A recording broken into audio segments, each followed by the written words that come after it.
Debts coming to you from the mighty Midwest. Today is Saturday, August the 10th, I believe. I may post this video today. I might post it on Sunday. I'm not sure. Depends on how it goes. And wanted to chat with you about a couple things.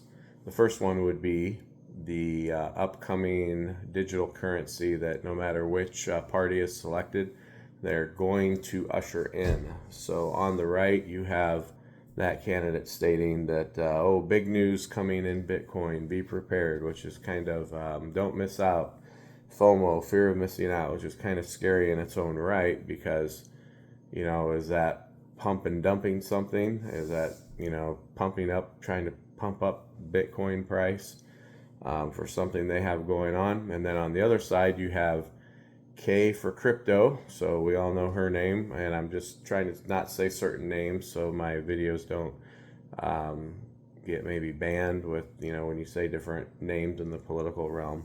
So I think regardless of who gets elected, that there will be a push for digital currencies. So that means that those people who aren't familiar with digital currencies or not sure how to use them, it's going to be a steep learning curve, and it does concern me because I go back to during the lockdown days, then there was a story out of Chile, down in South America, where an elderly lady went to go grocery shopping and she was unable to figure out how to scan her QR code, and she was escorted by force and later died, I believe.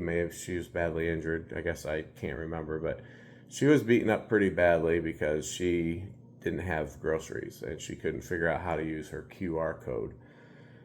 So unfortunately, the people at the lower rungs of our society of income level and the elderly and the immigrants, some immigrants, I guess if you're from El Salvador, they already use Bitcoin quite a bit down there. They're going to have issues with this new push that both presidential candidates are trying to get in on. So let's talk about the right first. The right candidate, he wants to have a say in what the Federal Reserve does. And, well, the Federal Reserve is independent. It's actually not federal at all. It's an independent bank that sets the rules. Should he have a say? Well, he could have a meeting with them, but at the end of the day, that might even be a little dicey because if changes are to come in the Federal Reserve System, they need to come through Congress and Senate, and then the president can pass that bill or veto the bill. That's how our country was founded. Our country was tired of being ruled by kings and queens. And so if you put the banking system into the hands of the king, the selected puppet, well, then we're going to have more rampant inflation. One story that is from my lineage is my fifth great grandfather, who was a physician during the Revolutionary War time period. Inflation was so bad. He was a physician, so he was well respected. He was also a preacher. And 1 month's salary could buy him 3 buttons for a shirt. So that was the reason that he joined the cause, because things were so out of control cost-wise. K for crypto, so we all know her name. Now going on to a possible reform of the Federal Reserve that I personally would like to see, and that would be, right now we have several Federal Reserve banks. There's one in Atlanta, Cleveland, Minneapolis, Chicago, that kind of thing.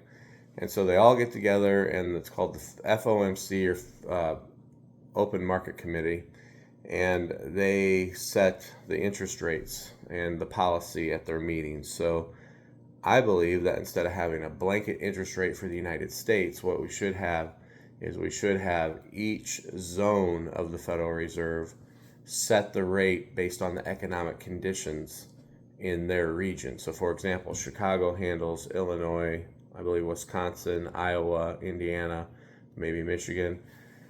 So we could determine, hey, look, we got some weakness out in this market, so our rate will be lower than, let's say, for example, let's say at the time that the Minneapolis region, which is South Dakota, North Dakota, Minnesota, some of those states, let's say they're doing really well, well, maybe their interest rate's a little higher. And then what that will do is that would stimulate demand over in another area that really needs the demand. So that would be one reform that I would be really open to seeing at the Federal Reserve. In my opinion, if we transfer to a digital currency, which I am not a fan of, but if we did, I would like that to be backed by something, by silver and gold. As our country was formed, we found that, hey, we had some separate banking institutions. However, they weren't backed by anything, and again, we had rampant inflation starting out, but then the government decided to back the currency by silver and gold, and that's when we had a real stable environment. So if they are going to go into digital, it would be nice if they back that digital currency with something of real assets like silver, gold, other copper, other metals, to give it a true value that is harder to create inflation, because it would be tied to that asset. Now, part of that, comes back to Congress and Senate and the president just making crazy bills and spending more than we have. We've got to go through some pain financially as a country to get this thing under control, because both candidates are pushing for lower rates, and what's going to happen is when the lower rates hit, over time, prices of housing will probably start to go up again. So we'll have to bleed through some of these layoffs and downturns first, but then, the average house now is $300,000. They're starting to lower rates. I mean, it's going to be $500,000-$600,000 for the average house, which brings me to the third reform I'd like to see, and that is all debts that have been created by the Federal Reserve are just eliminated. That includes college loans, mortgages, credit cards. Everything is eliminated. We start from scratch with a new currency, which most currencies do not last this long. They usually last about 40, 50 years, and we're past that time frame when we took ourselves off the gold standard in 1971. So we're over 50 years, and we're right on track for this thing to crash and burn. We'll see what happens. So if we did that and we got a new currency in place, and we get it stabilized again, then we can basically start over. All assets will be revalued with a fair valuation, and that's ideally what I'd like to see. Now, we know that's probably not going to happen, so what I'd recommend is, if this type of information is something that you want to hold on to and learn, and you want to learn some budgeting things and some side hustles and how to save and make money and accumulate some money, the group that I formed, it's called Freedom Reset. I'm going to make it open to the public now. I had it private, but with everything going on, I think the timing is right. So you can click the link below and look at it, or message me, or put a comment, and I'll make sure you get in the group.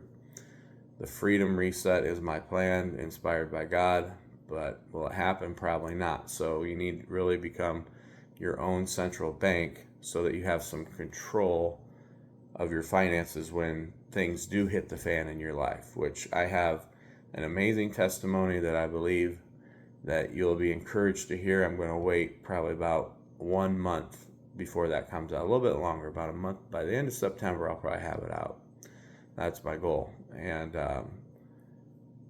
so you can see that these are things that have helped me in my life. These are things that I do. This is not financial advice. All I'm going to be telling you is, this is what I've done. This is my daily modus operandi, so to say. And this is how it's gotten me from where I'm at to my net worth of where I'm at, which has given me a lot of freedom and that other people don't have financially. So over and out from the mighty Midwest. Make it a great day. We'll see you at the Freedom Reset. Let's have a conversation.